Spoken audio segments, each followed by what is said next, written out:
They almost died out, the groups of singers 20 years ago. You could have counted them on the fingers of your two hands. Only elderly people were maintaining that traditional way of singing. They sing a cappella, choir-like. And then all over the world you had the return by the youth towards their ethnicity, to say so. And now we have an abundance again of these young groups that are keeping alive.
Egyptian.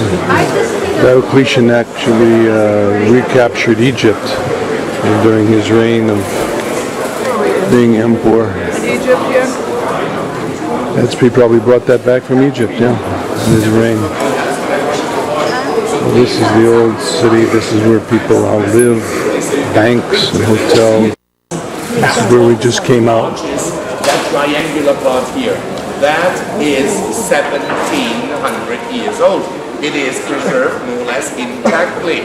It even kept its old Roman name, being peristyle, and the peristyle square as a yard means actually a square combining all aspects of life within a city. Try to recall the way the palace looked as I showed it to you on the waterfront when we started off. Here we have the across-going street. So to that northern part we had the military barrack. Then it comes through the spiritual part of the palace, behind the bell tower, the mausoleum, in this narrow street, Jupiter's temple, and under these two buildings we had the two smaller temples dedicated to Cybele and Venus. And as I told you already in the part we came through, on it goes into his private chambers. The peristyle was officially, or not officially, but originally would be a better word, open to both sides, meaning it looked similar to the way it still looks on this side here. You do recognize that black piece, don't you? Of course, and you're perfectly right, an original Egyptian Sphinx. One of 15 of them that he borrowed from Egypt. He obviously never gave them back. They were over 2,000 years old when he took them from there. They're made out of black Egyptian granite, and they were standing all over the palace. If you wonder why, you should know that Sphinx is the ruler of the underworld. Also, it stands for immortality. And every Roman emperor, no matter how great he felt, and they all felt to be divine, thought to be one of the chosen ones and immortal. Sooner or later they would find out that they were not, but hence the Sphinx. When Diocletian dies, Christians come into the palace, obviously, and that's no justification, but I guess that's the way it happened. They couldn't cope with the Sphinxes, they were opposed to their beliefs, so they smashed them. Today we have only 3 of them, a tiny one in the basements, but in a room that they are restoring, so I couldn't show it to you. This is the only complete one, and there is a third, Egypt. That's red granite from Aswan. I wish you had brought more of that stuff, then I could show you it. In the 15th century, wealthy families get the permission to close in this side. Left and right building are family homes. The one in the mid with the balconies was first the bishop's palace. When they finished that top floor in beautiful Renaissance style, 17th century, the mayor moves in. Between the world wars, it was an illegal red light district, but then the ladies were kindly asked to clear it.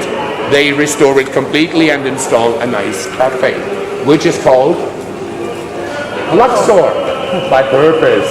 Sphinx, Aswan, Luxor, because for 55 big enough to become a church at that time, but luckily not big enough to have a baptistry integrated in that very same building. I say luckily because actually that's the only reason why this former, originally Roman Jupiter's temple had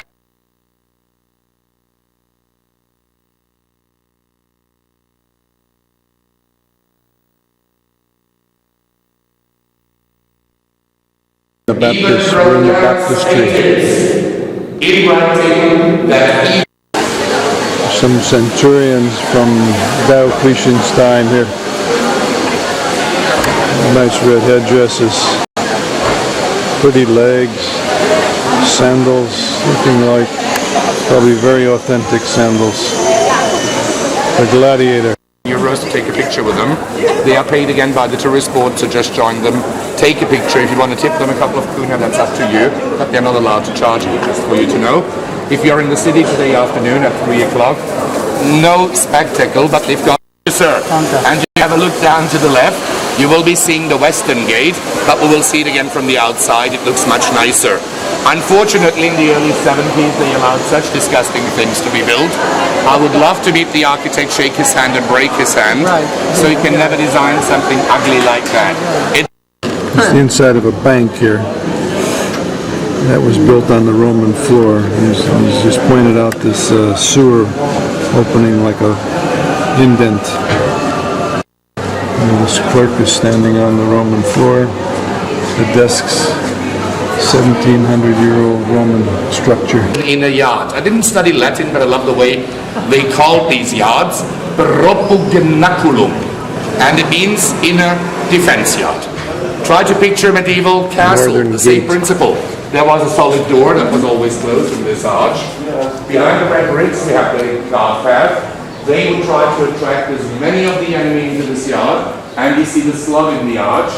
Another door would slide down. And then whatever they had handy, and that would be boiling hot water or rocks, they would throw from above onto the enemy. As the city was growing outside the walls of the Roman palace, they installed little chapels as symbolic guards in the city. Here it is in that former guard path. Also say like we do, curiosity killed the cat.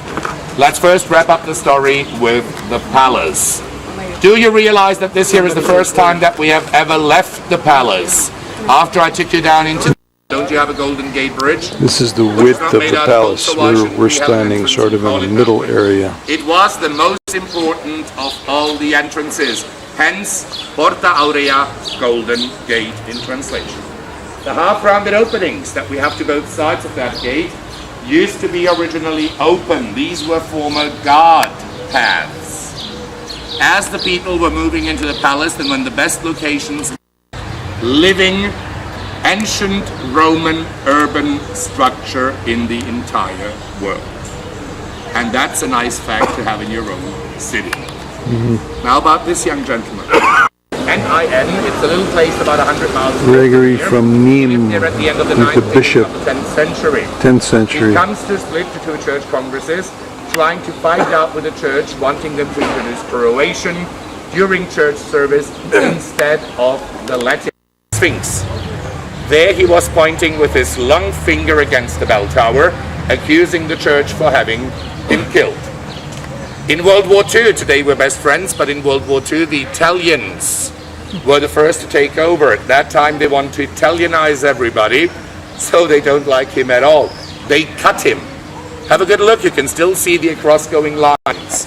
They cut him into 5 pieces, and they bury him not far away from the old town. He wasn't found until 58, about where the emperor was born. But the real wave of Jewish settlers arrived here actually with the Church Inquisition. And they arrived here just when the plague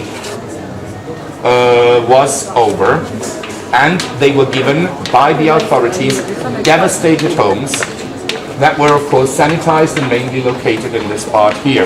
Rodrigo Street is dedicated to a Portuguese Jew, a wealthy person who, when he arrived here, established his life again, invested a lot into the local infrastructure. And you see the second and third door there, the mezuzah in the door frame, which is the old symbol that these houses once belonged to Jewish families. That corner tower outside of the palace. Going to vis-a-vis the streets that the people have built within the city walls. Neighborhoods. He just talked about a Jewish neighborhood. We're going to walk by a synagogue in a moment. This is the windows to the synagogue. This must be the back of it. Here we